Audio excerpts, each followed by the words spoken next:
جب رات ہو جائے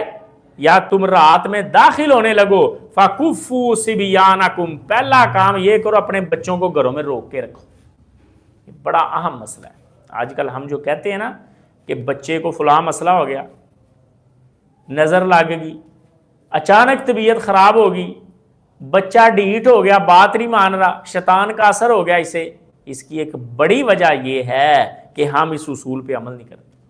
بڑا سنہری اصول ہے، اور اصول یہ ہے کہ جب شام ہو فَكُفُّوا صِبْيَانَكُمْ، بچوں کو گھروں میں بند کر دو، گھروں میں روک لو بچوں کو۔ شام کے وقت بچوں کو گھر سے نہ نکلنے دو، خواہ آپ بچوں کو سپارہ پڑھنے کے لیے بھیج رہے ہیں اس وقت میں نہ بھیجو،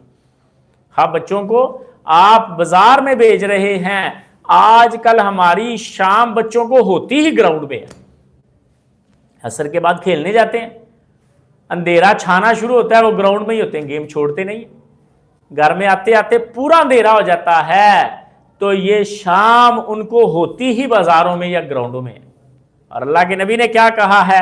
کہ جب شام کا وقت ہو، شام چھانا شروع ہو فَكُفُّوا صِبْيَانَكُمْ، اپنے غیر بالغ بچوں کو گھروں کے اندر روک کے رکھو۔ اور نبی علیہ الصلوۃ نے فرمایا وجہ یہ ہے فَإِنَّ الشَّيَاطِينَ تَنْتَشِرُ حِينَئِذٍ، اس وقت شیطان بکھر جاتے ہیں، بازاروں میں گھومنا شروع ہو جاتے ہیں، پھیل جاتے ہیں۔